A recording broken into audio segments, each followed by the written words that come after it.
Phoenix Down Radio is on the air.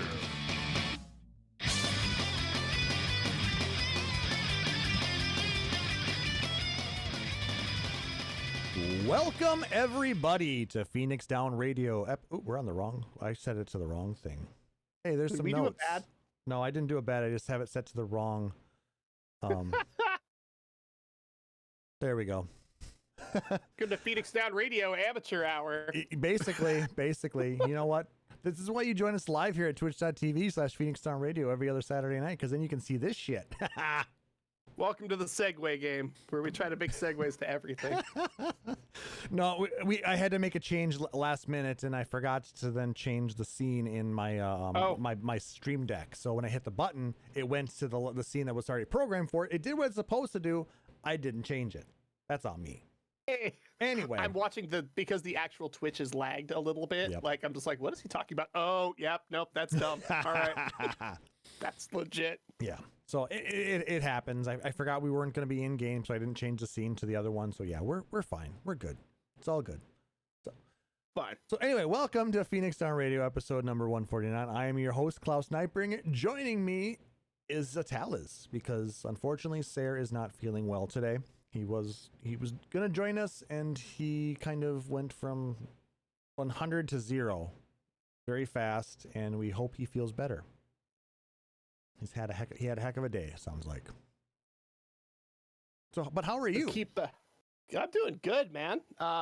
Been very busy. Did cool adventures with Pyrocats, and we got a whole bunch of cool antique stuff, and then we went swimming, and then I beelined home and turned on my laptop to be on a show. Yay! We're glad you made it, because otherwise it'd be just me here, and I'd be like, this ain't happening now. Welcome to Phoenix Down Radio, starring me and only me. Yeah, you lucky bastards, you poor bastards. I mean, yeah, I had a busy day as well. I decided to bring my grandma into the 21st century. Oh, really? We went to go get her an iPhone. Yay! Well, here, unfortunately, the phone, she had a flip phone, one of those phones that was super simplified and designed for seniors. You open it up and it's ready to make a call, you know, that type of thing. And it's got yes and no buttons, not okay and cancel. Like, do you want to call this person? You hit yes. So if not, hit no. That type. It's like the kind that I can't run because I'm too dumb, or maybe I'm too smart for it. I don't know. But it's one of those things where it's kind of difficult for me to understand. But the issue was, it wasn't giving her signal where she was living. So it's the options we had were trying to find a device that would work for that. The company that it was with used, I don't know, if we just got a new phone from the same company, it would use the same towers. Is that going to improve anything? So then we decided, you know what, let's just get her an iPhone. They're pretty simple. There are ways that we can set them to make them simplified, and I'm researching how to do all that because I'm going to help her with that more tomorrow. But the biggest reason for getting a smartphone, Wi-Fi calling. Her building has Wi-Fi, so we just set Wi-Fi up, and she can call with better quality while she's home than she could with a regular phone. Plus, oh, cool. Plus, FaceTime or voice or video calls. She can Facebook on it. You know, we're going to try and teach her how to use some of that stuff. So yeah, I think she's going to like it. But here's the thing. We picked her up at 10 this morning. We went to the Verizon store, got there about right around 11ish. We couldn't get the phone activated. I had ordered this ahead of time to try and get the porting taken care of so she can keep her number. Mm-hmm. And, so she wouldn't have to change any of that stuff, send it out to everybody so she doesn't have to make that whole cluster change. We did not get that phone activated until about 4:45 this afternoon. So I tried to spend some time with her, test it, make sure everything worked, stuff like that. So we're going to finish up tomorrow. But hey, at least I didn't leave her with a crappy phone. She has a phone that works now. She has a phone. It works. She knows how to use it to make the calls that she needs to for emergency purposes. Yep. Helped her set up some of that emergency stuff as well. You know, I'm not Good. very iPhone savvy, so I had to kind of struggle through some of it, but I wanted to try and get it as set up as possible. We did enable things like the PIN and Touch ID, but I turned them off so she can get used to it using the phone first. But I just feel more comfortable having it there in case we need to turn it on for whatever reason. And show her how to keep the phone safe so people can't just get access to it. My dad's like, what are you doing that for? I don't use that. And well, you know, who's the one that's the network engineer here, the network guy who has not had to worry about any of that kind of stuff? Also, everybody uses technology differently, even if it's the same technology. So just let it happen. It'll be fine. Exactly. But like I said, I want her to get used to it first, and then maybe we'll see about turning it back on. I don't know. We'll see. Regardless, she has a phone. And then I also had the opportunity to... My folks ended up coming up as well, because then I ended up taking them out, everybody out for lunch. That was fun. It was still a nice day. I got to spend, a full day with my grandma. I mean, That's cool. You could not say this 12 months ago. Yeah. I mean, I haven't been able to see her before I started helping her try to find her, get a phone replacement or fixed. I had not been able to see her since her last birthday in 2020, which was in February, before all this happened. God, that was a while ago. Yeah. I've talked with her, but I didn't actually get to see her until like this week. So that was nice. It was a good time. Aside from that, what else what have I been up to? I've actually been up to a lot of stuff, but now you sound like you've been busy. I'm like, I went and got ramen with my sister. Well, that's my stuff is really short. Awesome. I mean, for once, you're usually the most interesting potato on the planet, but and I haven't done anything in the last week, and then I look back and I'm like, because I was catching up on the fact that I haven't done any of the responsible things for the last 2 months. No, that's fair. And what's up, Seven Deadly Streamers? As we said earlier, you just got here. Sarah is not feeling well, so he is not joining us tonight. So you're stuck with myself and Marvelous. So deal with it. It'll be fine. But we're gonna still have some fun. I could have swore there was something else, but it must not be that important. Cue kid in the rain. Kid in the rain meme. For what is it? 2.5 Men meme. Yep. Anyway, let's go ahead and continue on because we do have some game and community news. We do. So, got some Final Fantasy X news.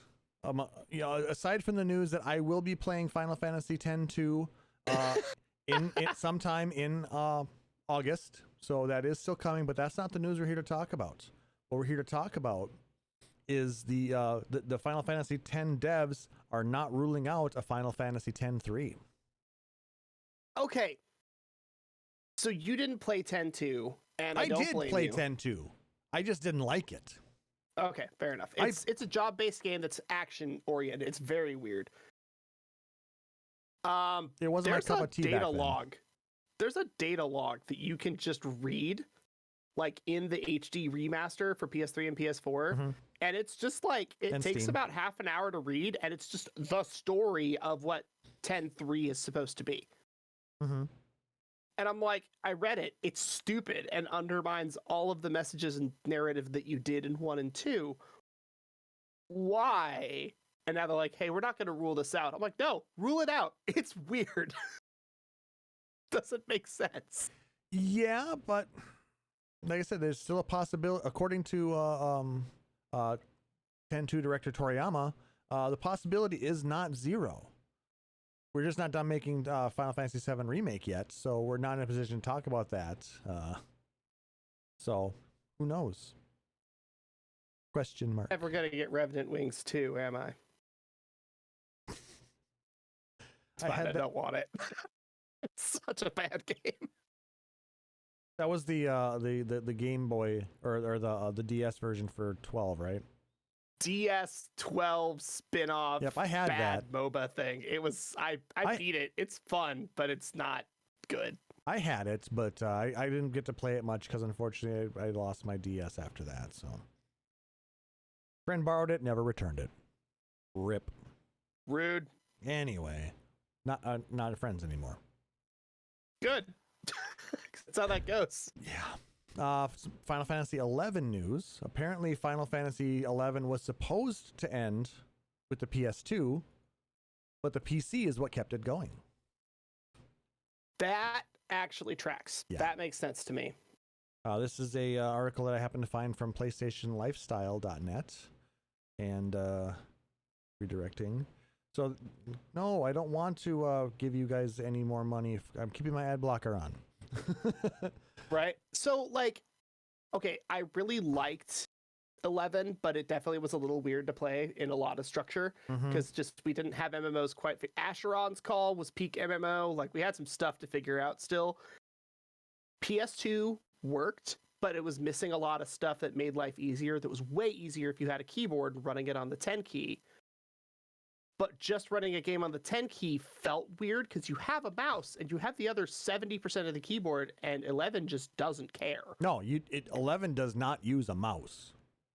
It's very, very strange for most people in 2002, 2003 era of gaming, when we were coming off of a lot of Quake, a lot of Unreal Tournament, a lot of Half-Life spinoffs, a lot of Counter-Strike players, and now we're like, oh, let's play this cool MMO.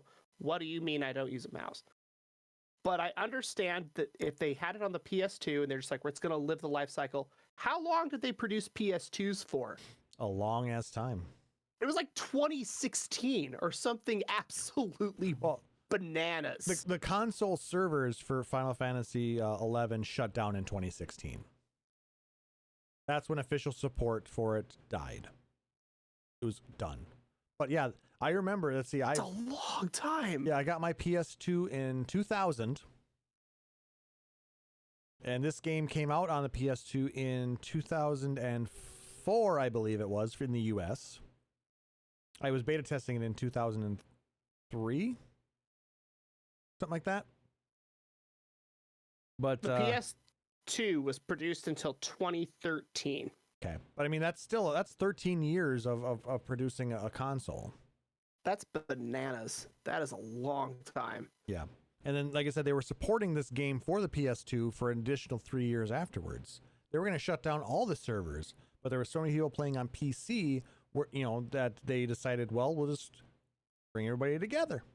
And and there was another server merge about that time, and yeah, and we're now at 20 fucking years for this game. And we've played it. Okay, did you ever play it on 360? Because I never did. No, that was a very different version of the game for one, and it was only their servers. Yeah, it's fine. I'm glad people got to experience it, but it's that's part of the reason why 14 isn't on Xbox right now as well, because initially Microsoft wanted to have their own servers for everything, and Square Enix is like, no, we want our players to be able to play together. They realized the mistake they made with doing that, and they don't want it to happen again. So until Microsoft agrees that all players will play in the same servers owned by Square Enix, it's not going to go on Microsoft's platform. And even there are issues with Sony where I have to have PlayStation Plus to play Destiny. I don't have to have PlayStation Plus to play 14. Exactly. I do have to have PlayStation Plus to play Versus mode in a bunch of other stuff that I have, Need for Speed games and such. I don't have to have it to play Final Fantasy 14, but I do have to pay a 14 sub. Yep. And I'm still using Sony hardware. Yep. And you have to have a Sony account. Yeah, I still have to have a Sony PlayStation account. I just don't have to have PlayStation Plus. They really structured it differently than how Microsoft did. And as a result, it works, but I don't think Sony likes it as much as we think they do. But well, the thing is, it works as is. Sony and SE, they work a lot together. They're huge Yes. partners of each other, and they're huge supporters of each other. Why do you think so many of the Final Fantasy games are console exclusive to PlayStation right now? Can you imagine Sony deciding that this is where they want to draw the line in the sand is after Final Fantasy 16, and Doug Bowser just makes a phone call and goes, "Hi, want to be on the Switch?" That, oh my God, the amount of psychotic behavior will be immense because people will lose their minds. That reminds me of one of the things I was going to talk about. I actually did get a pre-order in on the new Switch version. Congrats! Those are a pain to get. Yeah, Anyway, we will talk about 11 fucking forever because that game was amazing. it was amazing. It's also a pain in the ass, but it rose tinted glasses and all. But it's our pain in the ass. But it just kind of neat to show that the strong PC player base kept the game from being shuttered. So thank you, PCs. So yeah, it's kind of. I just thought that was kind of a neat little article. If you want to dig deeper into it, it's worth the 2-minute read. For sure. All right, so then we have a lot of 14 news that we're going to talk about before we get into our quick discussion on the live letter that happened 2 weeks ago that we had to skip because we had so much other news to talk about. Hey guys, let's take a month off. There won't be anything. Shit. Okay. And literally 4 weeks later. 3 hours and we didn't hit everything. Exactly.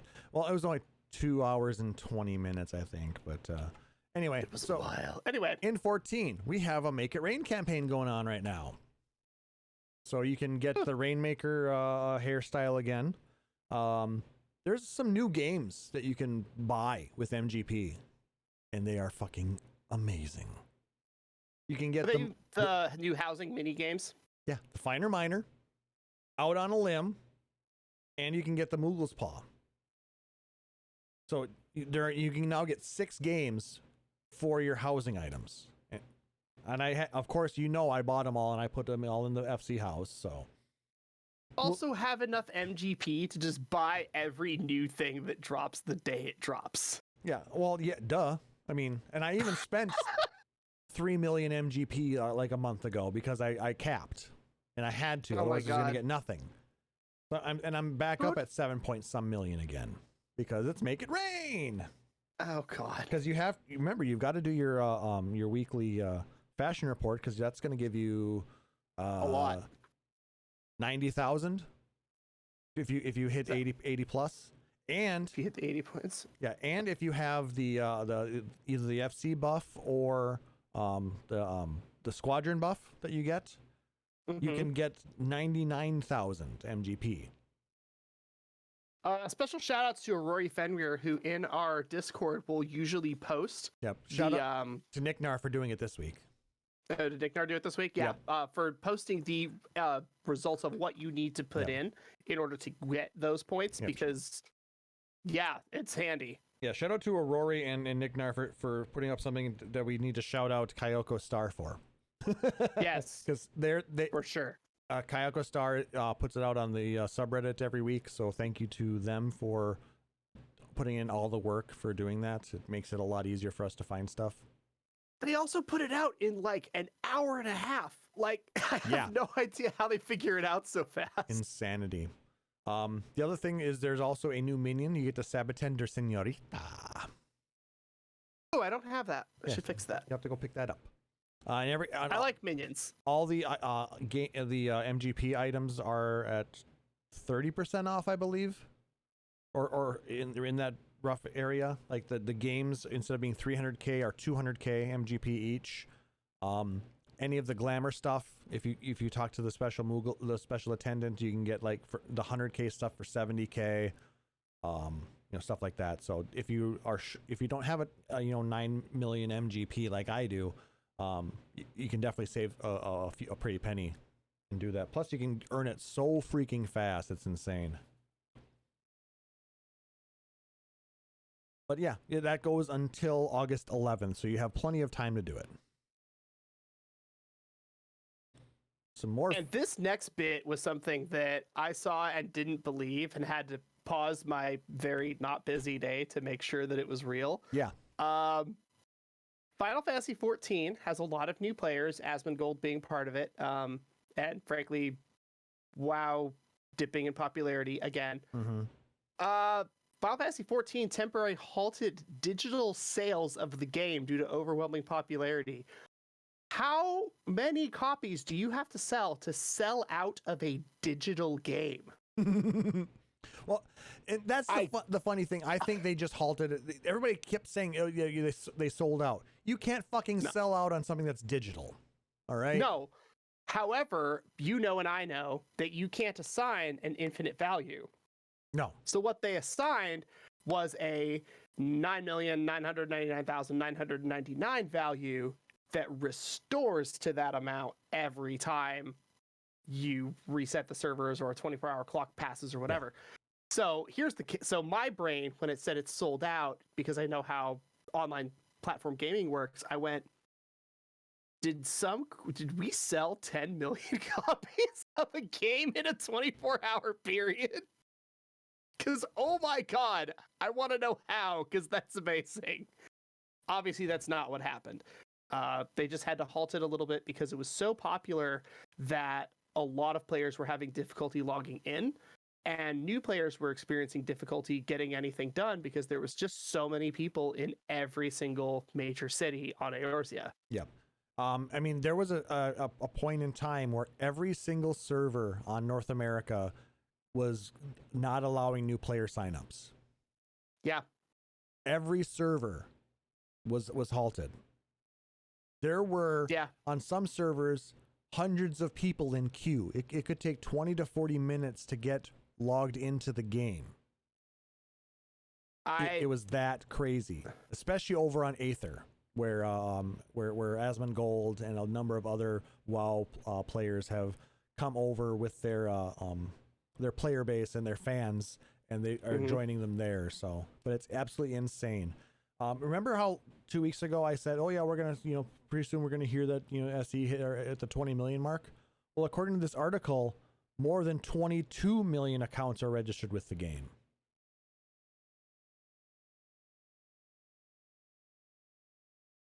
Yeah, please read the text boxes, and then you will know how to play the game. But also welcome. Also, well, you will have a good time. This is a cool place. There's a lot of weird stuff to do. Ignore the stupid and just keep going. There's a lot of cool stuff in front of you. Yeah. But I mean, it's slowed down a little bit now. The game is back on sale, and in fact, we go to our next piece of news. It is very much on sale. Yeah, it's not only for sale, it is on sale.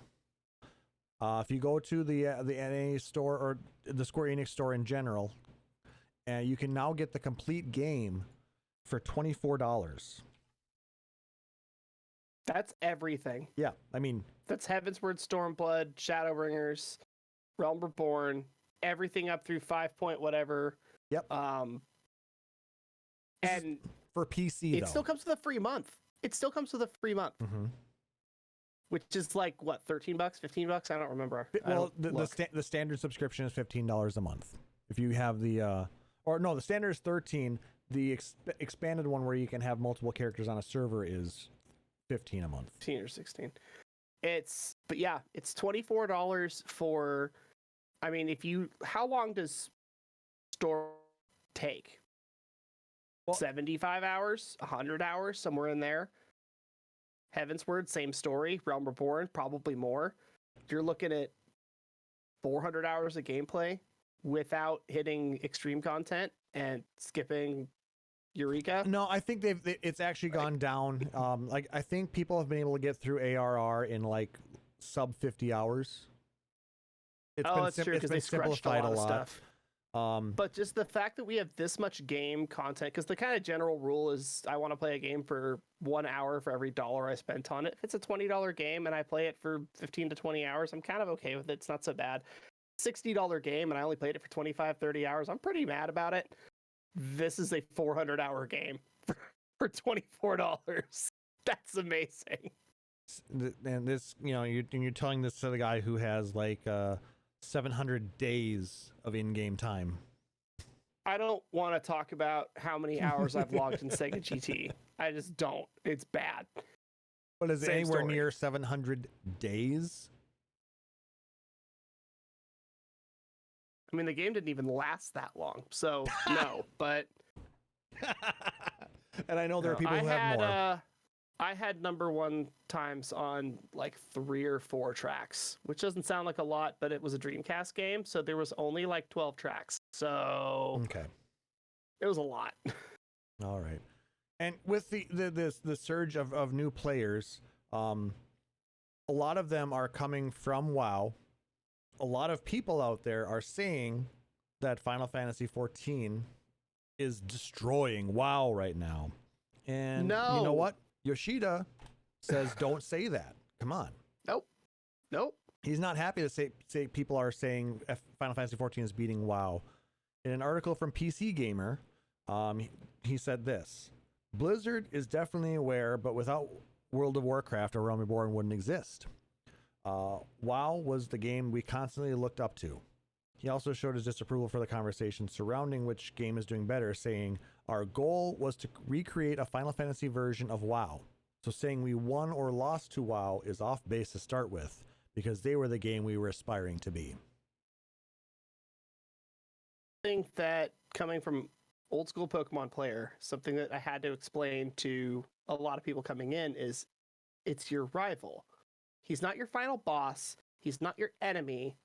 It's your rival. Mm-hmm. It is okay to have a rival. A rival is not necessarily an enemy. Nope. A rival is somebody you are trying to get to the level of, or trying to aspire to be. Yeah. 14, WoW, Black Desert, Destiny 2. They're all MMOs. One's a looter shooter. 2 are fantasy themed, and one comes from a really long-standing franchise. Another comes from another long-standing franchise from 2 separate genres. We've got a lot of stuff to pick from. This is a huge landscape of gaming. We're not beating anyone. We're all playing together because, frankly, Guild Wars 2 still exists and has a huge player base. Yeah, I mean, it's free to play. And from what I understand, so it's going a lot forever. of fun. Yeah.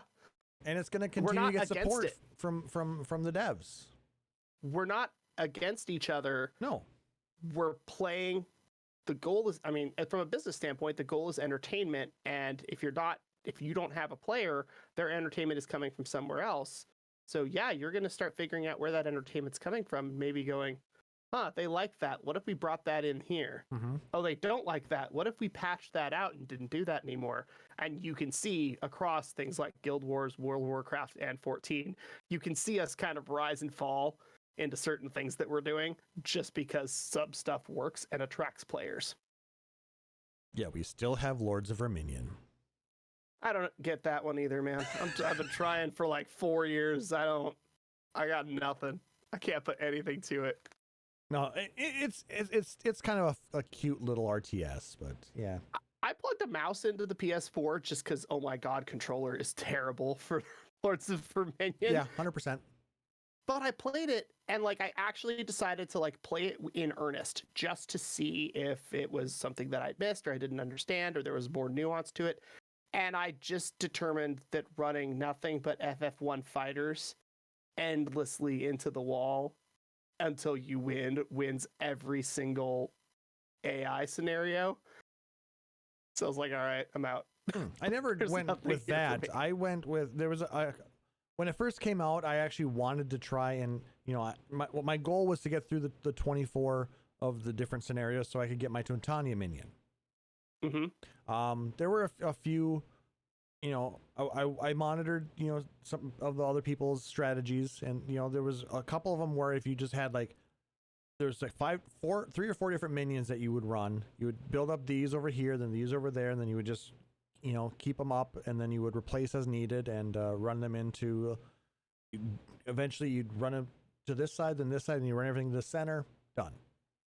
Yep. The boss fights were a little bit different because you had to, there was a different thing you had to accomplish with that, but there was a focused goal. But yeah, but we are not against World of Warcraft. We are not against any MMO. This is not a fight to the death. This is a opportunity to tell a story. which is what Square Enix has been doing since 1987. You know what they need to do? They need to bring Fort Condor into Final Fantasy 14 because that is a fun little game. Yes, I would play that. It is hella fun from Intergrade. It is so much fun. Please. Well, I mean, or just change the rules so it's simpler like that. Because I mean, basically, that's what Verminion is, or Lords of Fort Condor is basically a better version of Lords of Verminion. Because you have to go out and you have to collect all the pieces that you're going to use, and it's just cool. Let's do that. Seems legit. Right? But hey, we need people to do that with, and Square Enix has noticed that we couldn't get a whole lot of people logged in, so they've decided to take a few steps to allow more of us to log in. Thank God. I'll go paste that AFK in. auto log off got re-enabled. So rip Limsa Laminsa. Yeah, Limsa is going to be a disaster, and honestly, fishing is going to be interesting because fishing you're still going to be able to do. They did announce they're like specifically for fishing and a lot of gathering stuff. Like you can just chill because sometimes you are standing in one spot for 22 minutes until the weather cycles. Mm-hmm. And there are some fishing. I still have the level 50 fishing quest because I just never finished it because I have a life. I can't. Speaking of, can't do that. I restarted doing that one. Guess who caught an Endoceras? Okay, first of all, I hate you a little bit. Second of all, good job. I'm right now. Well, the tough one is going to be the Helicopteron or the Helicopteron from Sagali, because that one you have to go from this to like fire weather or something like that. Also been having. I almost caught the one at Earth's Gift. I finally caught a freaking giant Takataro. And got my Fisher's Intuition for a minute, and I had 2 casts where I got the triple exclamation points over my head. Guess who didn't stand up when he tried to reel it in? No! Both times. I hate you. Fishing is a pain in the ass. Anyway, login servers have been upgraded. So now we allow 18,000 simultaneous logins, which is about 750 a server. That's a lot of people. Yeah, and they're doing the same. They're doing something similar over in EU. I think that's already been taken care of. They were going to do that this week, I believe, as part of emergency maintenance. What is the popularity of Hyperion? Or population, sorry. It's like it used to be a lot higher than it is now. I mean, because it was one of the legacy servers. It started off with a huge population, but I want to say that it's actually kind of in the lower third of Primal. Honestly, there are times when it's been a preferred server for a couple of times. So weird to me. Yeah, but I don't know. Well, that's just because 18,000 players seems like a lot, but like that numbers don't mean anything unless there's a scale. So I want to say the last number that I saw for a lot of the servers, most of them were in the 25,000 range. Mm-hmm. And there are ways around the auto log on or auto log off. Mm-hmm. If you are in a craft, you are not going to be kicked off. If you are at a summoning bell, you are not going to get kicked off. If I have issues with that, but all right. Yeah, there are a lot of ways like that, but you know what? I'm okay with having the auto log off. That's maybe also part of the reason why we're not in game, other than the fact that Talos got in late and couldn't go in. We would all have to be moving our characters around a little bit to make sure that we didn't go AFK for too long, because 30 minutes doesn't take very long when you're podcasting. Yeah. So. Anywho, they set it up so it's prioritizing everybody that's paying for the game over the free trials, which makes sense from a business standpoint. But I'm also like, man, how shitty would you feel if you're like, I'm going to play the free trial, which also contains Heaven's Word, an award-winning whatever, and then you get in, and then you're in queue for 2 hours, and then you're like, this is stupid. Like you're not even playing. Like that might suck. So I hope they're still able to get everybody in. Yeah. And it's I'm sure, like I said, it's going to ebb and flow. There was a huge amount of people who came on when Asmongold started in, which was what cued a lot of this, to be honest with you. And it's going to die off, because not everybody who's jumped in is now going to stick around. I hope a lot of you do, No. because this is an amazing game with an amazing storyline and with a lot of a really dedicated player base who really enjoy this game. But it's not for everybody. So. No, but one Final Fantasy 14 gamer has decided that he wanted to fully commit to this game in one of the weirdest, grossest, and stinkiest ways of all time. He ate 138,000 eggs during a 69-hour live stream. Nice. Nice. Which just finished yesterday, I believe. As someone that spent a month living entirely on bananas, protein powder, and eggs in order to fix my body chemistry to lose weight, I decided I wanted to figure out how, I was going to eat nothing but eggs because that was just what I was doing. I got to about 40 and I legitimately almost had to go to the hospital. Like, I have no idea how this dude has hit 138,000 eggs. In-game. I know, but I just consider that as a human. How impossible how as a dead human. would you be? But how dead would you be? He had some really interesting ways of trying to avoid carpal tunnel as well. Instead of having to click every time, he had voice alert or voice commands set up. Okay. He would say eat every so often, and the game would recognize the software recognize that, and it would send the commands to his character, and it would eat an egg. He also ended up hooking up like a foot pedal, so he could use his foot to tap it as well, so he didn't have to lose his voice after a while. And he had multiple ways to do it. I think he maybe even had it set up where if somebody said it in his Twitch chat, it would send a command to the computer, which would send a macro to the game. Yeah, it was crazy. It was amazing. It was gorgeous. Discussing with some it was old insane. pedagogics friends, we were discussing I don't understand why students cheat. They spend more work figuring out how to cheat than they would if they had just studied the material in the first place. I feel like he's put so much effort into making this happen. So if you're is it easier to just click every time? If you're interested to find it, this guy, he's a Twitch streamer, Rubber Ninja, also aka Ross O'Donovan, and he is probably sleeping right now, and I certainly hope so, because if you're going to be up for that long, after eating an inventory full of stacks of 999 eggs. Yeah. But like I said, at least it's not... the other thing that he had to do during the stream was every meal had to have egg in it that he ate in real life. I wouldn't hate that. No, I love eggs. But I would be like, I am having chicken parmesan. Like, there's an egg to stick the breading to. Deal with it. Yeah, he kind of did something like that. He bought chicken nuggets and he's covered them in mayo instead, because mayo has egg yolk. Yeah, okay. That's kind of stretching it, if you ask me, but it was what it was. Now we're getting into the weird mayo egg chicken Donburi bowl thing, and that's where things get weird. The happy whole family bowl. Yeah, the mother and the mother and child bowl. And then the happy family bowl is where it comes with mayo. I said that to my doctor buddy. Oh my god. And he was just like, well, it's called, it's the mother and child. And he's like, oh, that's kind of morbid. And we're like, oh, yes. But also, if you add mayo, it's called the Happy Family Bowl. And I saw the bottom of his lips turn up to his eyeballs in fear as he just couldn't fathom the gross stupidity that I just said. And then I showed him a picture and he left the room. He was not having it. Love it. Love it. And then we also have some interesting Final Fantasy adjacent news, because for those of you who may not be aware, the Tokyo 2020 Summer Olympics are happening now in 2021. They are currently live. And I believe it was yesterday morning was the opening ceremonies. And apparently they introduced all of the athletes to video game music. Yes. And there were a number of Square Enix franchises that were included in this.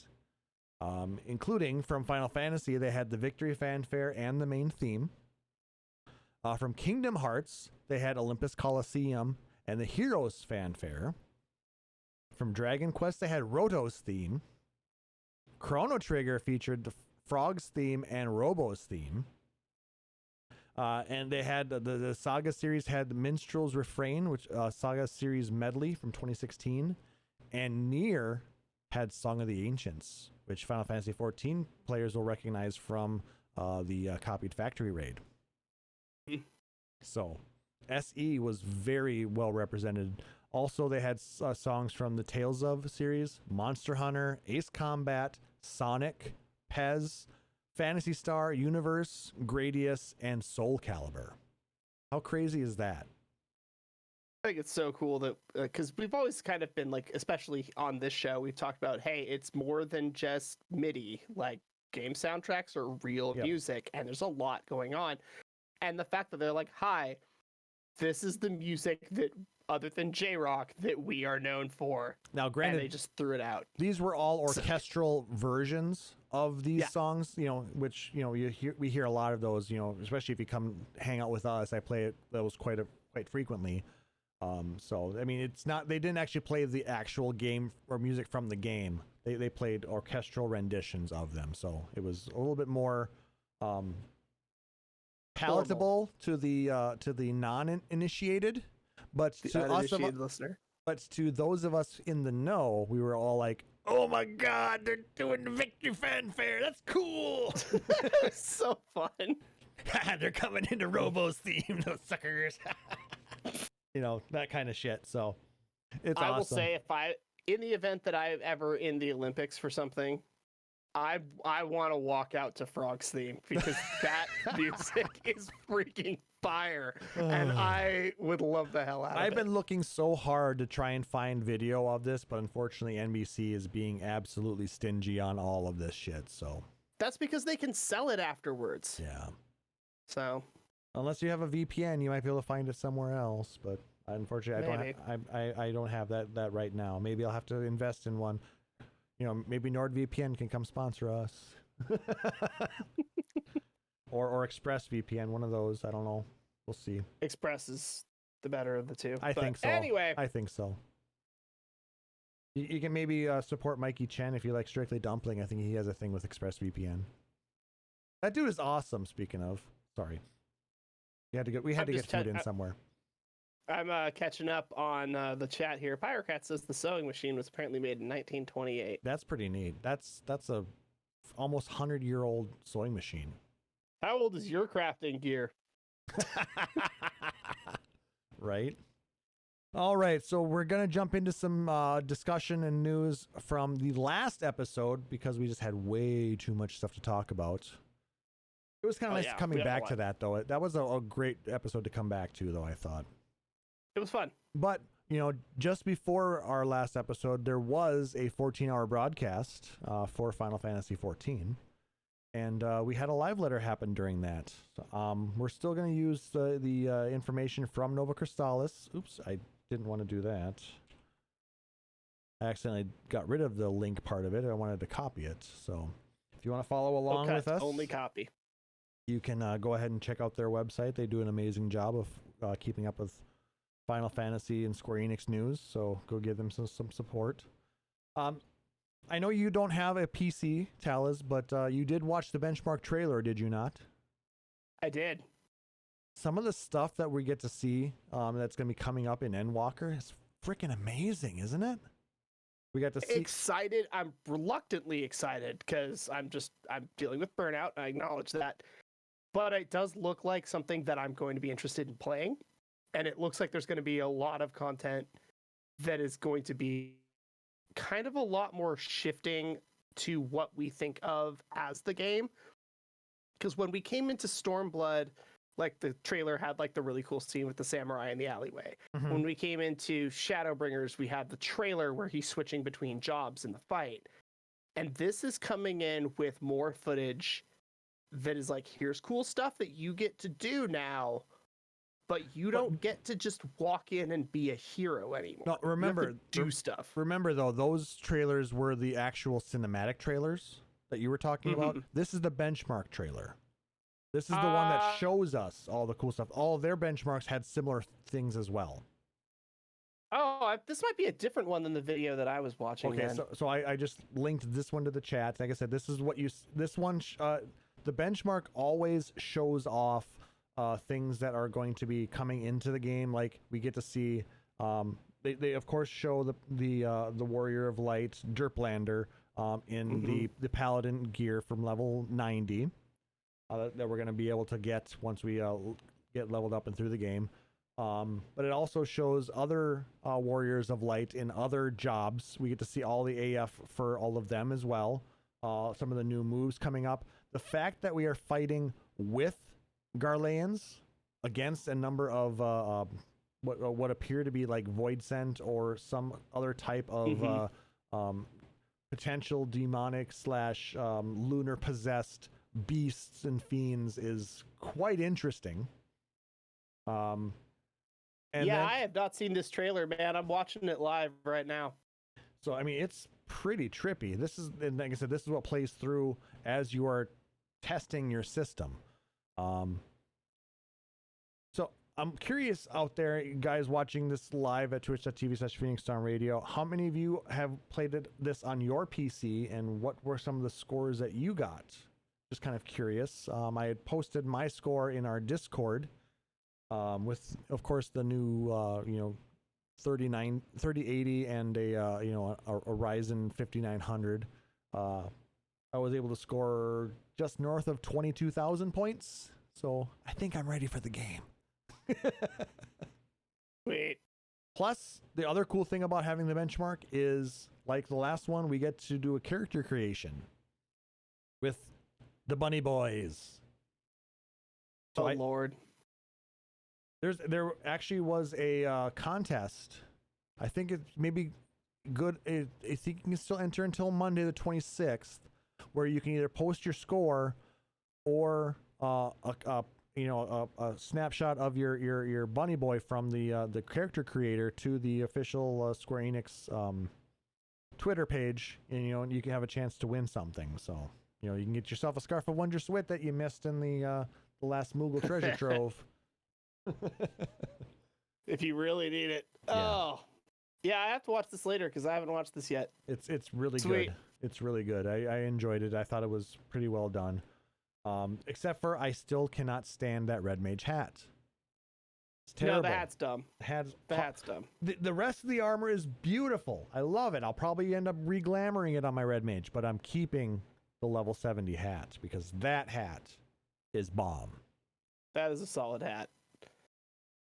All right. So again, the benchmark did release on July 11th. So, if you have not had a chance to yet, go ahead and download it, run it on your PC, and share your Bunny Boy creations with us on the Discord. We really would appreciate that. I will link that in the chat so you can find that. Besides that, they did go through an Endwalker announcement recap, talking about how Endwalker 6.0 will feature the conclusion of the Hydaelyn and Zodiark saga. So we will end how many years of 8 years 8 of storyline? 8. Isn't that crazy? It's a long time. 8.5, somewhere in there. Yep. The main scenario will feature more scenes than previous expansions and more voice scenes. I'm glad they're doing more voice acting. It's kind of difficult to do, and especially now that like a lot of these voice actors had to build home studios. I know like Funimation just closed their Texas office. They were like, "Why? Everybody's working from home. This is stupid." And so now their voice acting is all done like in people's homes. Mm-hmm. So now we have the ability to do more voice acting because we don't have to schedule everybody and take up space and schedule 5 people at once. I mean, We just go with one guy and a script, and then they edit it later. if people like me can get this kind of equipment pretty easily, just imagine what professional voice actors have in their setups. Oh yeah, my friend Christina got like a stack of soundproofing walls like one day just delivered to her apartment. Like it was insane. Yeah, I mean, It's not hard to get. I've thought about doing some soundproofing on the backside of this here to kind of maybe you don't hear much, but I would suppose that if I were doing super high quality audio and sending that out, they would probably hear some bouncing back and some issues that way. But Yeah, I mean, We are hosting a podcast, not producing sellable product that is going to be representative of someone else's property that is no. So That I'd love to yeah, get they into want that some though. more. Hey, and if Someday. anybody's hiring and you want this lovely voice in your product, call me. Pepsi, the choice of a new generation. Join us here at podcast.phoenixdown radio. Anyway, Old Charlane will function similar to the Crystarium or Kugane or Ishgard, so it's going to be the place that we're City. going to be hanging out. And Rad's at Hand is going to be more like Idleshire or Ralger's Reach. It's going to be the place we go to a little later on, or it's going to be So like we a have smaller area. we have our city, and then we have like our final hangout place. Yep. Gotcha.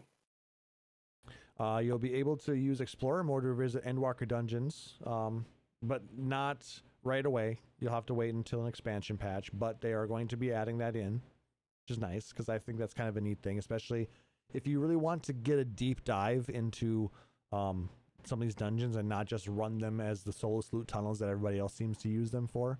There's a lot of hidden lore in those things. Yes, a ton. And not just the little the sparkly things that you click on the ground to read little bits of story.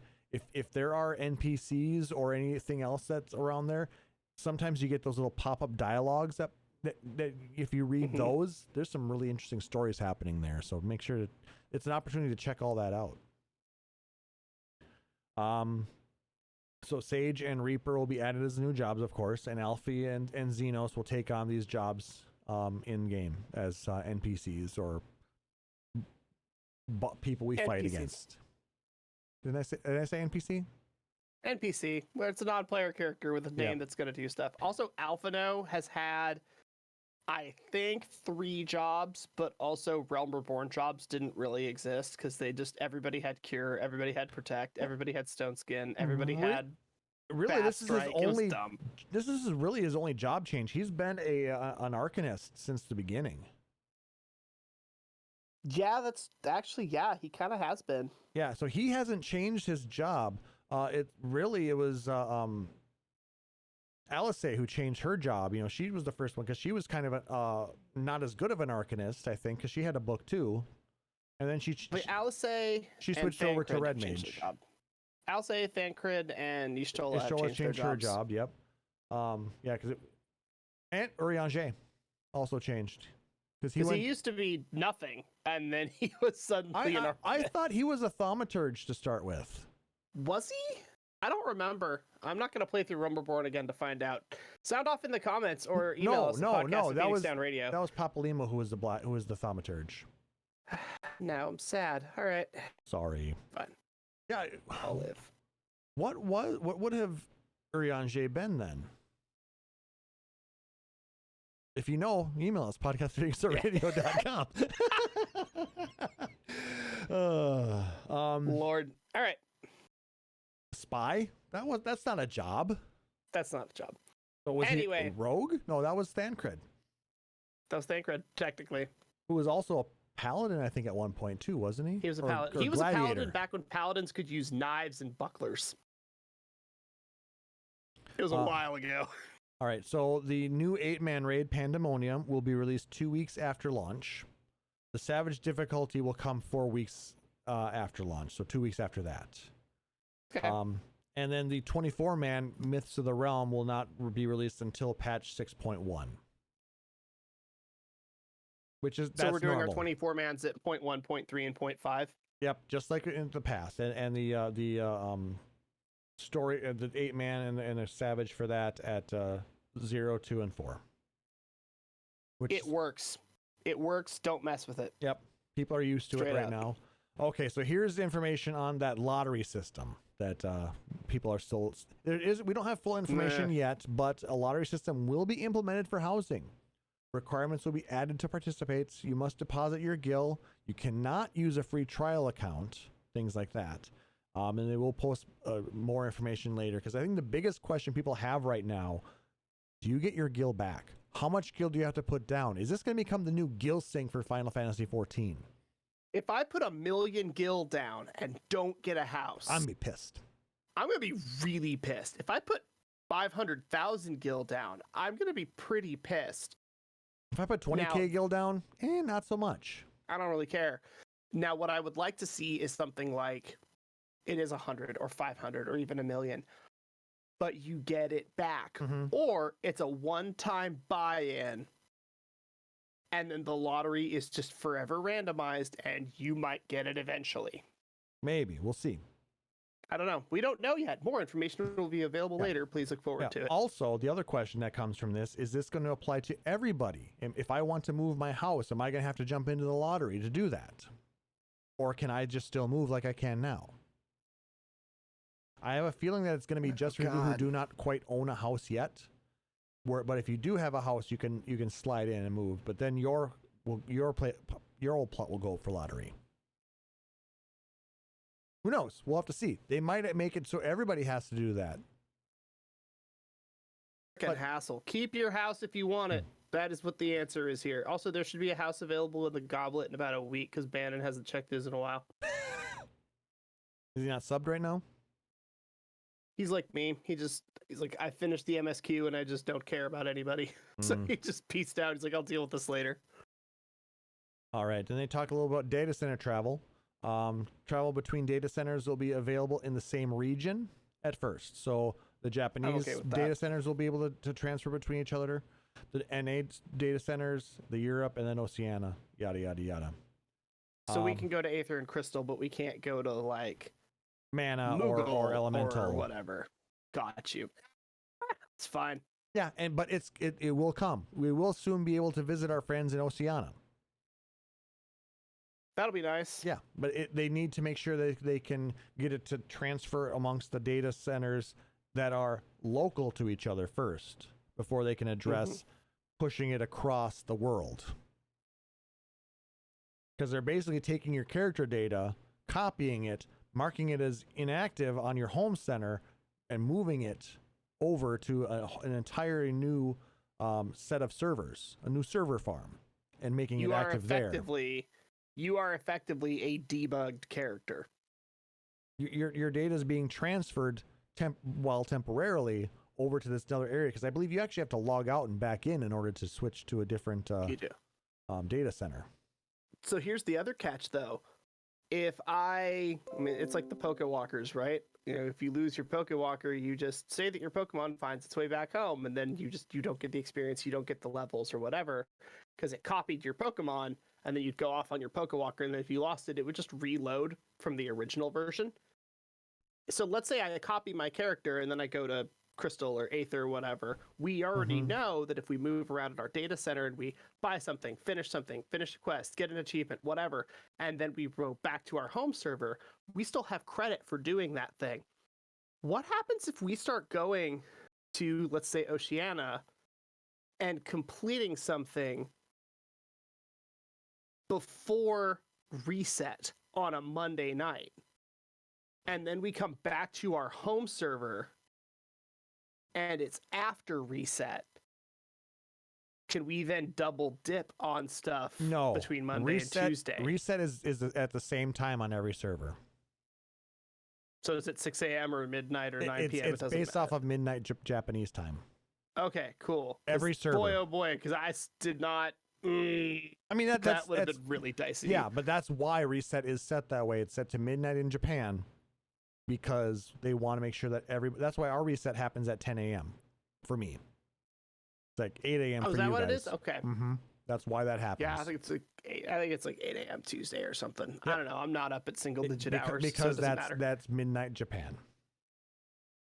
Gotcha. Yep. So that would avoid that whole different scenario there. And then eliminate the problem in the first place. Got it. Yep. Regarding games battle set systems, the values will be downscaled, so we're going to get that number squish to prevent a variety of issues. But you don't think that your character is getting weaker. We're just getting reassigned values of the same power, and everything is getting swished down. So even the boss's HP is getting swished down. The amount of damage they're doing is getting swished down. It's a percentage of the original. So that way we can continue to grow without hitting any overflows. Because if we overflow, we're going to crash. What was it, 440 million HP? Something like that. Yeah, there's one of the probably one of the savage bosses in like A12 or something like that has like 440 Something like million that. HP, or maybe he was talking about the ultimate boss that didn't come out yet. But now it's gonna have a squished amount of HP. I don't know. Who knows? We'll see. I will say it was really nice when, as a warrior in Stormblood, if I built myself correctly and melded correctly, I would crack over 100k HP when I used a specific skill, and it looked really cool, and it felt really cool. And now you're what? At And 200? now I just sit at a $112 like all the time. Dude, And I kind of don't like it. It doesn't feel right. It doesn't feel like I've earned it. I feel like having an entire extra digit when you use a special effect that has a 60-second or 180-second cooldown. I feel like that is a good gameplay experience. So I'm okay with this squish because I kind of want my numbers to kind of be a little bit more tame. And then when the cool thing happens, that's when I get to see those 20k crits as a warrior, not all the time 20k and then crit at 26. But dude, I want to see the big numbers when cool stuff happens. Not you should be all at the like time. 160k for your HP. I haven't Yeah, upgraded gear since if February. you're at 5.5, highest high level gear, like my Bard is sitting at 132k. I think I'm at like 100, and yeah, I'm low. I don't Yeah, know. you I finished. also haven't logged in months. You finished the game and then you've just been kind of chilling, hanging out at the Pretty much. FC house whenever you want and doing the things. I have logged in. I have been sitting next to you on a couch every time that I have logged in since I worked at Pagliacci. It's been a while. Yeah, which that was a few months ago. March. Yeah. It's a while. But yeah, so we're gonna crunch down to what did they say, like 20% or that or something, or whatever. I mean, they'll scale it down as a Magic player, Yu-Gi-Oh player, Pokemon player. I've watched power creep, and I remember. I mean, Blizzard's done this a couple of 2600 times. Right, where you're just like, oh, I have a 4/4 dragon. Oh my god, that's insane. Well, my dragon has 3,000 attack points. Oh my god, that's insane. I casually, with 2 button presses while eating a burger this afternoon with Pyrocats, had one of my monsters hit 5,200 attack on turn 1 in Yu-Gi-Oh! The power creep is insane, and it's not interesting, and it creates a kind of crappy play space, because now I just know that I'm going to hit all of these numbers. I really like squishing it down and fixing the power creep. I think that's going to make it better, not just from a programming perspective, because 440 million HP, but just so that the numbers we do see have more impact. Yeah, it will very easily get used to it as well. So.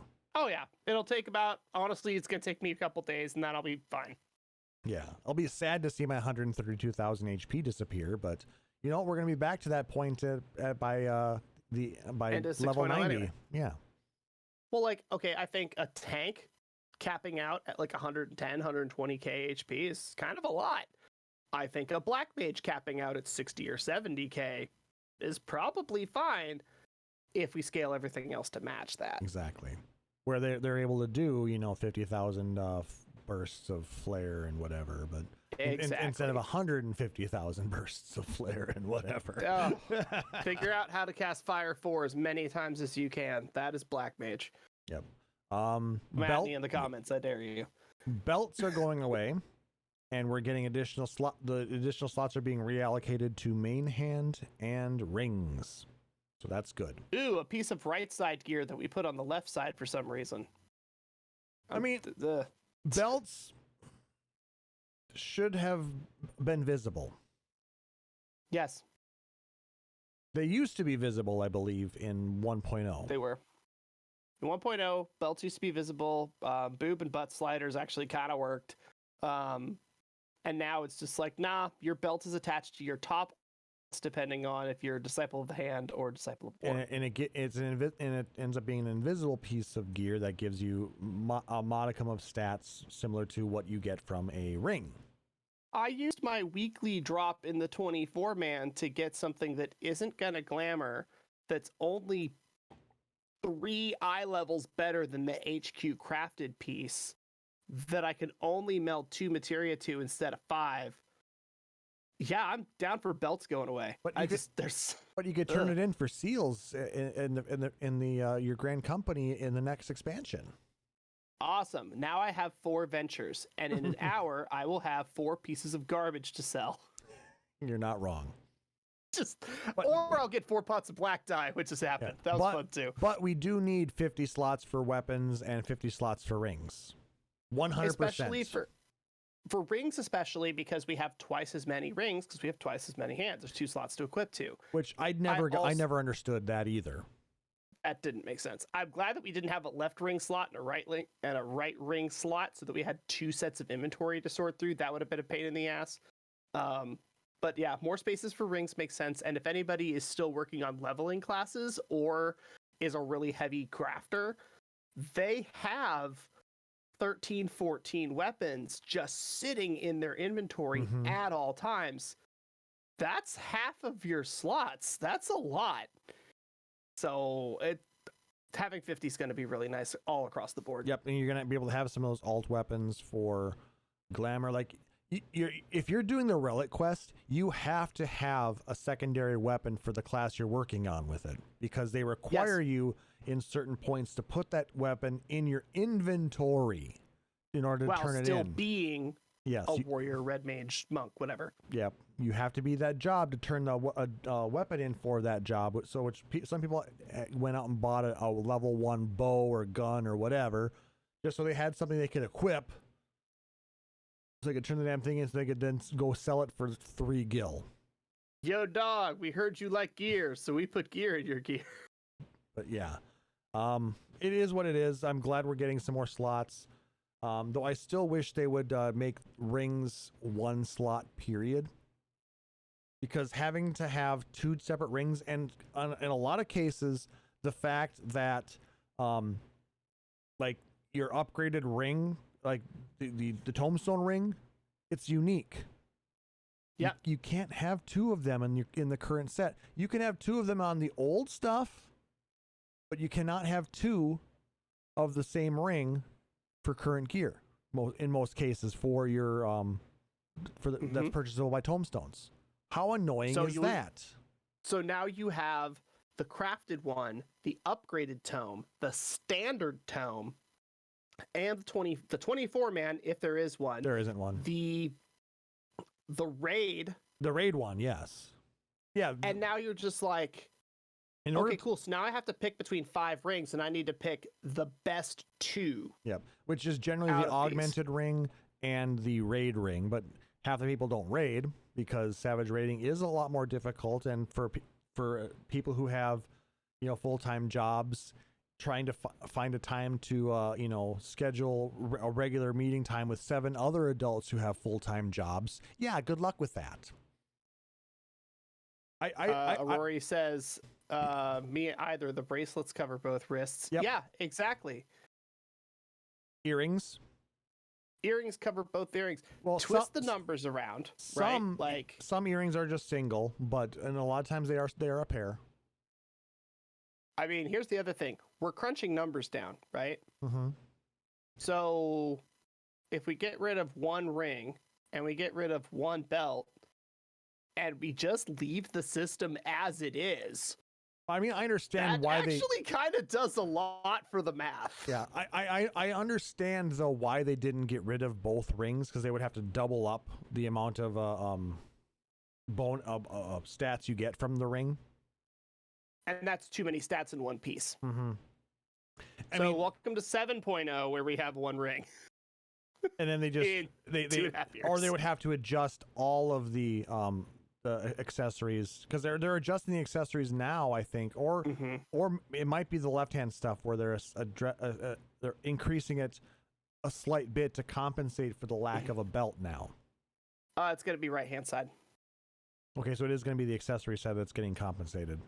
Because the belt is just an accessory that ended up on a different spot in the graphical user interface. That's all it is. Either way, I mean, they're going to increase our we're not going to lose stats. We're just going to we're talking about math homework here at Phoenix Sound Radio. Well, I mean, it's 100% necessary for us to understand how the game plays, though. the statistician and the network tech are talking math homework here on our video game podcast. I'm sorry, not really though. Make sure to show your work. But No. I mean, I think actually he did address, not taking away rings, and there's something that they actually did think about, and may still come in 7.0. So we'll have to see. I trust Yoshi P with this game design. 100%. I just do. It's he's done an amazing job. I mean, especially if you look at 4 or 1.0, they had 4 rings. That was so dumb. It wasn't 4 rings per hand. I think it was just 2 rings per hand. 2 rings per hand. You could fight with any weapon. You could achieve enmity with any class. You had underwear slots. There's underwear slots. Every job had subclass skills from every other job. Horsebirds, thaumaturge. Like, there's a lot of shit that just showed up in 1.0 that didn't make any sense. I mean, it was interesting, but it was so kludgy and clunky, and there was no real storyline. So the turnaround that this game has made, I mean, okay, the story came later on when Yoshida really took over and pushed some new content and new ideas where you actually had jobs for your characters to achieve versus just classes and skills that you had to level up and earn that way. No, we are warriors and dark knights and black mages, and we're playing Final Fantasy. Figure it out. We're not gladiators with some rogues or with some white mage skills so you can cure yourself, and you're not throwing stones anymore. Okay, so the throw stone thing is a very tactics oriented. Like, it's a skill that you can pick up as a squire, and you can stick it on anything all the way to the end of tactics. So you have a ranged attack if you have some effect that's like, if an attack that you use hits something, then a bunch of other bullshit goes off. So I get it. It makes sense. I'm glad that they did a little bit of homework on that. It doesn't make sense in an MMO standpoint, though. No. It made sense in a single-player strategy standpoint. It does not make sense in an MMO. No, not in this case. It was just funny, though. It was. But you had to find and pick up stones to throw at enemies to do 1 damage to try and draw them in. Mm-hmm. All right. So that was the recap of Endwalker. Yep. As we talk about 1.0 stone throw. Upcoming game events. They are bringing back the Noctis and the Regalia. The Final Fantasy 15 event will be returning. Go get your car, everybody. Yep, if you did not get your car, I mean, it's a free 4-person mount, and it's not that difficult. I think you have to be level 50 in order to complete all the quests in it, because you have to be able to fight Garuda. So it was either 45 or 50. I want to say 50 was what you really needed to be for that. I don't remember. It's been a while. I mean, I enjoyed it. I mean, I also did the content that they had for 15 as well, where that we fought that version of Garuda, and it was a lot of fun. I enjoyed it, and you could make Noctis look like I think he had the Hure. Yeah, he was a Hure. Gladio had the Rogadin stuff, and I want to say Prompto was a Miko. Yep, and why can't I think of his name now? Iggy. Yep. Ignis. He was the Elevin. Elizin, yeah. I was gonna say Elvon, but that's 11. I was like, I almost did too. So yeah, it was good. That didn't go away though, did it? I think that's technically still playable, or no? Or did it go away? It's somewhere in there. I don't remember. I don't know. I haven't played 15 Be in like a while. Emmy, lock yourself into a room that you can't get out of because that room doesn't exist in the game anymore. And then you have to call a GM. Well, actually, Rest in peace, actually, Emmys. I think all she has to do is return, and that'll get her where she does. Yeah, so she can get out, but it's funnier to leave herself broken, so she's just doing it. Yeah. Rip. Square Enix is planning the Endwalker media tours for mid-September, and Sweet. Yoshida, I'm hoping I see an email from you. I won't, but I can dream, can't I? Be nice. I'd love to go to was it Los Angeles last time or was it San Francisco? I don't remember. LA. It's It's always LA because they have an office in El Segundo. Yep. And it's easier for them to rent a space out from there. Well, because they have partnerships with all the hotels and stuff. Yep. It'd be interesting to see how COVID affects this, though. I mean, with things opening up, California is still one of the most locked down states. Thank you, California, for having a little bit of sense. Yeah, Washington does not give a shit. It's bad. So bad. But I'm interested to see how that all goes. I'm interested to see the things that they show out of it. I'd really be interested in seeing it live, but we'll see. I think we that boat sailed when we had I and Shannon on, and we got then it can no longer be on any more podcasts. Yeah, I remember. God, that was a while ago. I don't know where we're at with that, but it was just kind of funny. Moogle Treasure Trove will be returning for a month prior to the launch of Endwalker. So we're going to be able to have some more cool stuff to run old content to try and get. And then, of course, Endwalker early access starts on November 19th with the full release happening on the 23rd. So the week of Thanksgiving. You're not going to go see your family. You're going to be playing Endwalker. I mean, honestly, one year I bought tickets to Japan in like May because they were on sale for $400 or something, and I completely forgot. And then I just got an email on Monday night that was like, "Hey, did you know that you can check in for your flight tomorrow?" And I'm like, "Hey guys, I'm going to Japan for Thanksgiving." I just completely forgot. That's awesome. I left Tuesday afternoon and I got back Wednesday of the next week. It was so stupid. I was I forgot I was going. So my Thanksgiving was spent going to Cafe Orsia. Hey, I'd go for that. That'd be awesome. It was fun. I just don't have that kind of freedom like you because, well, I'm not the most interesting potato on the planet. But you also have a job. Yeah, There's a few things you have that I don't. You want it? Just kidding. I mean, I can't do what you do. It's fine. Yeah, it's all good. Male Vieira, like I said, is explorable in the character creation of a Benchmark. So go check that out. And they are actually quite a bit smaller than a female. So it's kind of neat. Are they? But they're not super tiny at all. Interesting. I think there's limited faces, and I think that a lot of them look like they belong in J-pop or K-pop bands. I mean, there's definitely a call for that aesthetic. Will I be Fantasiaing into one? No, I won't. Will I create an alt? Maybe. Who knows? They're interesting. I'm not a fan of their facial hair options.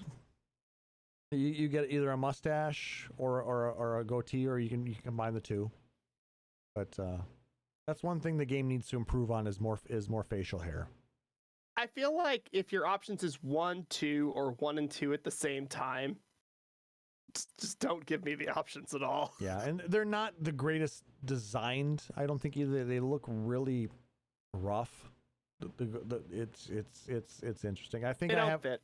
They don't fit at all. I mean, because I like having darker colored hair for my characters, and when you put that dark hair on their very fair faces, it's a very stark contrast. It's jarring. Doesn't look right. They're not designed. Those faces are not designed to have that type of facial hair. It's supposed to be more of a. They're gonna have facial hair at all, it's going to be the scruffy look, the stubble. The 5 o'clock shadow kind of thing, the very. Don't shave, man. You almost have a mustache. Whoa, that's cool. Oh God. That's like me after I wake up after shaving. I shave, I take a nap, and I have half a beard. Not quite that much. Should we skip the Q&A with Yoko Taro? There were some funny things in there. I want to do that with Sarah because I know he really loved the hell out of that section. So let's do that with him. It was kind of weird and funny, but let's see. And I think I talked about the clips from Soken. Yes. Soken's Bits. We talked about that on the last show. Though I will throw this link in there. I found a translated, an additional translated Q&A. They had a regular Q&A where they asked and answered a bunch of questions. I will link that in the chat if you guys are interested in going through that. I didn't have time to read through it, unfortunately. I just copy and paste it on top of itself. I did. So I'm a derp. There we go. It happens. But yeah, thank you for the to the Reddit community for the hard work on translating stuff. They did a lot of live translation as well. This community is just freaking insane, isn't it? At the amount of work they put into it. We love what we do and we love what we play, and it shows in the weird crap that we come up with. Exactly. Speaking of weird crap, Tal has talked with somebody who does some weird crap about this game, and it's pretty awesome, actually. So we get a prep station, guys. We actually have a prep station. For those of you who are kind of new to the podcast, my original segment from like 2.5 years ago when I joined the show was we were talking about Final Fantasy XIV food, all the culinary and history and lore. I was taking time to make some of them and research a lot of like where the dishes came from. And it was a lot of fun and I really enjoyed it. As we've determined, I'm not the only one that does this. And Final Fantasy XIV has a lot of food. Final Fantasy 15 has a lot of food. Final Fantasy 11 had, cookies from the floating book or whatever. So there's also a point where just copying out of the game only takes you so far. And you need to start getting inspired by different things and kind of come together and create something that is inspired by the Final Fantasies that you love.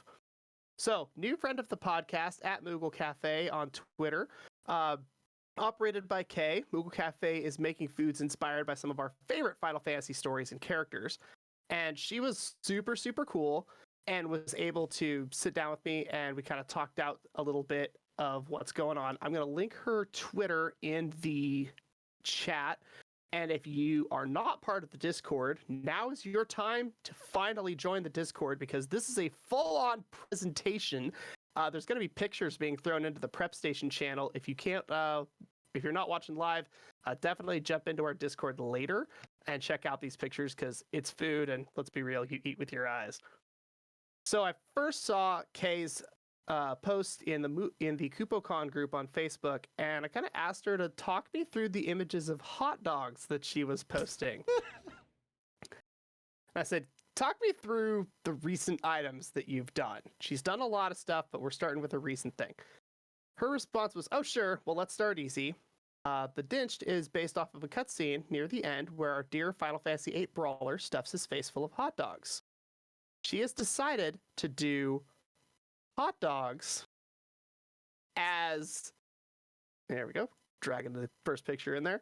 She decided to do hot dogs as a full meal themed around all of the characters from Final Fantasy VIII that she was interested in. Oh my god. During the game itself, he always seemed to be missing out on the cafeteria hot dogs. Just kind of a no-brainer. His dish should be a mountain of hot dogs, steamed and grilled, topped with a jumbo dog, plenty of traditional fixings, and the hot dogs in Balam Garden are super popular. So that was why she decided to focus on that. Yeah, it's a melon pond, but it's the melon pond hot dog is in the same cope as the rice ball donut from Pokemon, the hot sauce sake from Yu-Gi-Oh, Grandpa's tea from Sailor Moon, and a bunch of other stuff like that they just had to change. Hot dog. They could have just gone with a jelly donut for crying out loud. They could have done a lot of things. But we got hot dog. We got hot dogs instead. So her next set of hot dogs she just did, just mustard and just ketchup. She wanted to do kind of the Almacy and the Lionheart hot dogs. It's classic steamed dogs, single condiment, gourd, which if you've ever grilled a hot dog, you know that scoring them kind of creates some little pockets, holds on to your toppings a little better. She wanted those scores to mimic the scars that they give each other in the opening cinematic for Final Fantasy VIII. And some people are ketchup only, some people are mustard only, and the idea of that rivalry just kind of resonated with her. I really hope that Cypher is the ketchup. I don't remember which one was which. I didn't grab that picture because it's just those two. Now, the next one is more interesting. This one is called the Kinius. This is based on Irvine. I always imagined Irvine to be a pretty smooth guy and maybe one who's going to be a bit more classy in some aspects. Actually, the word I'm looking for is mature. So instead of the usual Frank and bun combo, I went ahead and used fancier ingredients for Irvine's specific dog.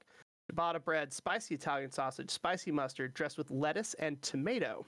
It's kind of less childish and more adult. It's a cool vision of a hot dog, and when I think of cool, I thought of Irvine. So, as somebody that's been a chef and somebody that's eaten food around the world, I've eaten hot dogs in Japan that just straight up have tomato slices and mayo, and I kind of winced at the thought, and then I just said, screw it, when in Rome, when in Tokyo, and they were amazing. Have you not had a Chicago style? No. I've had a Seattle style, which has cream cheese.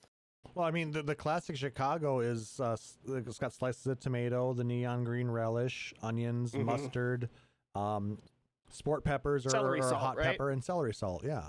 Yeah. So I mean, tomatoes on a hot dog, is not a thing. If some people if you put tomato ketchup, they will kill you.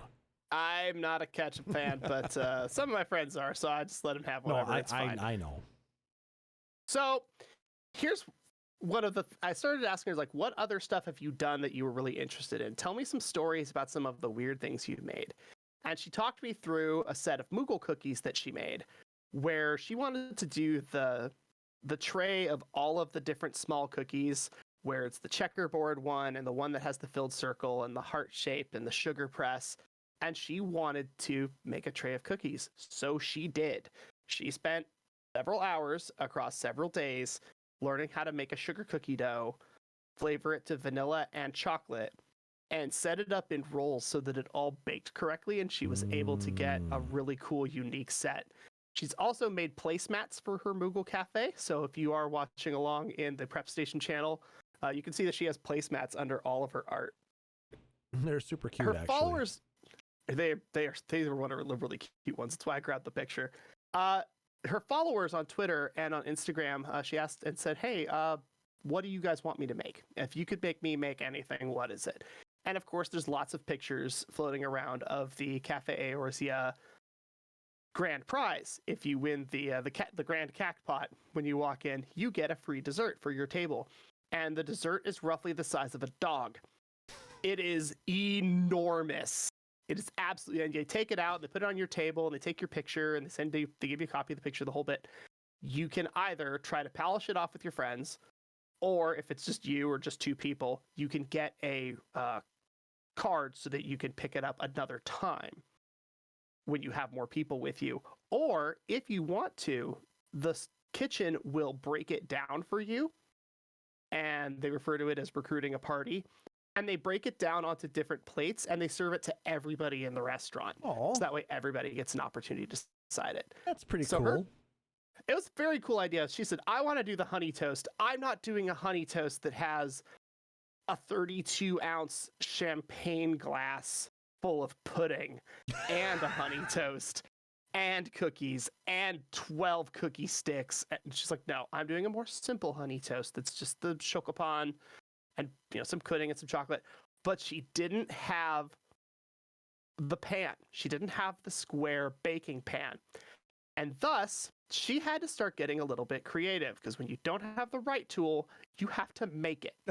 So she made a makeshift pan out of foil, an old soda carton, and a lot of prayer. I had to make the bread by hand too, since I don't own a bread baker. Okay, you're a boss. That is so incredibly cool. So she made her own pan, and as a result, she was able to make her own pan. And so now we have her Mughal honey toast. Sweet. Also, I would love to try and polish one of those off by myself. I don't care. So, I would try. As a person that loves breakfast food but hates cooking breakfast food, my favorite style of restaurant will always be a diner. And I just realized I spelled pancakes wrong, and I'm going to upload this image anyway. You can make fun of me later. She made Mughal Cafe art pancakes, where you do the low heat, small bottle art, and then flip it. So she has an actual Mughal head pancake Those that she was able to make. Freaking cute. And I would love the hell out of that. So I finally said, what is the most challenging thing that you have made for the cafe? Immediate response within seconds. And she threw me images fast enough that I know she's been asked this question before. She said, these little bastards. And she sent me a picture of the gelatin materia. I had been planning to do these since March, but getting them to be spherical and to come out of their molds without ripping was a trial that lasted a few months. Yeah. Not to mention figuring out the right gelatin ratio. Too little and they fall apart. Too much and they're solid and aren't clear when they're held up to the light. They were meant to be like Materia from Final Fantasy VII, and in many scenes you see the characters hold them up to the light. And they turned out amazing. Like I said, if you're not in our Discord right now or don't have a chance to take a look, you need to go take a look. I'm actually going to pull one more picture to throw into the Discord because it just is so mind-blowingly cool that she was able to pull this off. She actually got it to be proper sized enough that she was able to get it translucent. There we go. Let's throw this in here. This is the blue one. She has a red one as well. The blue one shows it off a little bit better, I think. So that's what we're going with. That is pretty freaking awesome. They turned out really nice. Yeah. Kay has done some absolutely fantastic work. All right, let me get back to the rest of the notes, though, because I interviewed her for a while. I kind of asked, I said, well, what got you started, right? Like, what made you want to do a Moogle Cafe? It's a good idea. It's a solid idea. Obviously, you're not going to do it like for profit because there's issues there. But I said, what got you inspired? She said, a combination of silliness in the KupoCon Discord server, the want of having an Otome game with Final Fantasy characters in a cafe setting, and I just love to cook. Okay, that was a perfect storm. And let's see here. She loves, her favorite style of cooking is actually from izakayas and restaurants in the Japanese style old cuisine. She comes from a family of chefs, so she's had a lot of home training growing up in various things, but her main focus is baking. Little weird that she doesn't have a mixer, but it is what it is. I did ask about one of her other things that I don't have a picture of, the Ignis Skewers. They are prairie-style skewers. They're a ground meat. They're basically tsukune that she was able to make stick onto the actual bamboo sticks to grill, which is something that I failed at a couple of weeks ago, so I'm incredibly impressed that she was able to pull it off. Yeah, by the time I got to the red materia, I had basically mastered making spherical gelatin. It took about 2 months, blah, blah, blah, blah, blah. Anyway, but yeah, so special thank you to Kay for chatting with me, sending me a bunch of amazing pictures that weren't just on her posts. You can actually find her. I already sent her Twitter in the chat.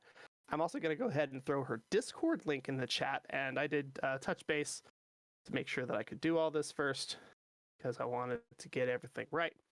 She also has a YouTube channel that she's working on. She doesn't have a lot of content yet, but she is working on filling out, doing all of her recipes in there.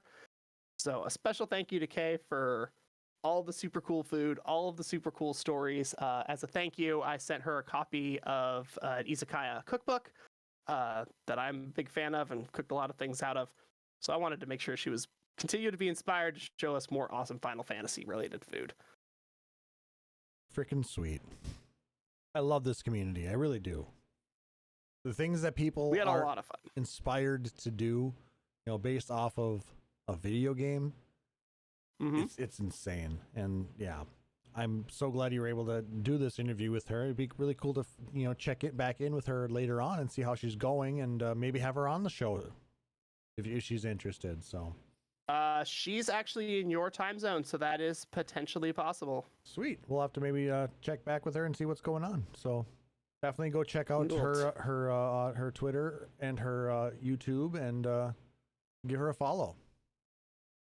And like I said, if you want to see all these pictures that have been posted in the Prep Station channel of our Discord, do stop in. You know, we also have a Lorebrarians channel where you can ask questions of Sarah and the rest of the community. If you have questions about lore within the game, why a certain thing is a certain way, or you just random refrigerator thought that may pop into your head, based on why are we doing these things in game. It's a great place to spark up a discussion. So it's actually a really fun place, and I'm glad that we have the community that we have. So thank you to everybody who is a part of our Discord, and if you're not, come join us. It is a good time. All right, so thank you very much. I really do appreciate all that hard work, because you did this like a month and a half ago or something like that, didn't you? It was like a month ago, yeah. But I wanted to make sure I struck while the iron was hot, because I messaged her almost immediately after she posted it, and then knowing that we weren't friends, she wasn't going to see it. So I posted, I said, hey, I DM'd you. I have a Final Fantasy podcast, and I'd like to talk with you about your food.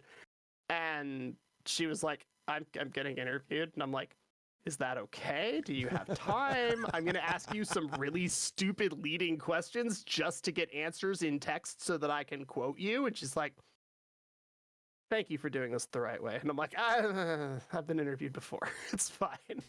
Yeah, she's amazing. And we will touch base with her hopefully in the next coming months and find out more cool stuff that she's been up to. Exactly. Because I mean, we've got a whole new world of stuff to look at, or a new expansions worth of stuff to look at, when Endwalker is released. So, but I think that's going to go ahead and do it for this episode, guys. And if you liked what you heard, please make sure to like, subscribe, or follow us out on Apple Podcasts, Google Podcasts, Stitcher, Spotify, or whatever your preferred podcatcher is. And if possible, leave us a rating or review. It helps other people to find our show and lets us know how we're doing. If you really dig the show, you can please consider subscribing to us here at twitch.tv/PhoenixDownRadio, where you get access to a number of subscriber-only emotes and badges. Or you can go out to Patreon and support us there, like our benevolent overlord Aurori Fenrir, or our new shadowy foreign investor, Tibiet Salts. What? Oh my god! We got a new Rainbow Pinion level supporter. If you support us at that level, $20, you get your name read out on our in our outro, as well as you get your own custom title. One person gets that title, so we try and do something very special for you. So thank you so much to Aurori and Tibient for supporting us out on Patreon. We really do appreciate that. You can go check that out by going to patreon.com/PhoenixDownRadio. All proceeds go towards growing the show. It covers things like hosting costs, allow us to improve and upgrade equipment, as well as do some fun things like contests and giveaways. But any kind of support, whether it's emails, likes, tweets or retweets, follows, subs or donations, they're always greatly appreciated. We really do love interacting with you guys and the rest of the community. You want to catch up on our backlog of podcasts, or maybe see a random article that we wrote like 5 years ago about Gilgamesh, or something like that, you can go to our website, PhoenixDownRadio.com. I do want to get back to doing more stuff on the website. It's just work is very, very busy. We might have to see if somebody Dallas is interested in doing some web work for us. I mean, you are fun employed right now, aren't you? Yeah, but I don't have any web skills. It's all literally just it's WordPress. It's super simple. Anyway, if we can maybe find somebody to help us out, we'll put on additional articles and things like that out there. We'll definitely do that. But all of our backlog of podcasts are available out there as well. You can email us questions, suggestions. You can yell at us for screwing something up, podcast@PhoenixDownRadio.com, or you can tell the world that we screwed something up out on Twitter at PHXDNRadio. Or you just say hi, follow us. We have been posting some really interesting content. Last couple of weeks has been a little bit more than what we've posted in the past, so it's pretty cool. And of course, if you're not catching us live at Twitch, you can also go to youtube.com/PhoenixDownRadio, and 24 hours later, you'll have the newest version of the video podcast up and available to watch there. So, Mr. Talas, do you have any shout outs? I'd like to shout out to Sarah and James for buying a condo that came with a pool. That was fire. That was awesome today. Nice. Shout out to Pyrocats for going hunting with me today for cool stuff, old video games and whatnot. A shout out to Bannon for allowing me to have entirely too many tools in every single room of his house and property. Shout outs to our awesome friend Sarah, who is hopefully going to be feeling significantly better soon. We miss you, buddy. You are awesome, and we will see you when you get back. If you want to get in contact with me and harass me about pretty much anything you're interested in, I am available at Marvelous Tofu on TikTok and Instagram. I check both of them infrequently. You can also find me on the Discord here at Phoenix Town's Discord as Marvelous Tofu. Thank you so much for joining us again this week, my friend. Of course. And of course, I need to also shout out Sarah. I hope you're feeling better as well. Hope a nice rest is helpful for you. And we will see you on the next episode. Shout out to the Moogle Troop. I don't know if speaking of Twitter, I posted earlier this week that I just casually walked into the Gold Saucer, and I walked into a rock concert basically. Moogle Troop is from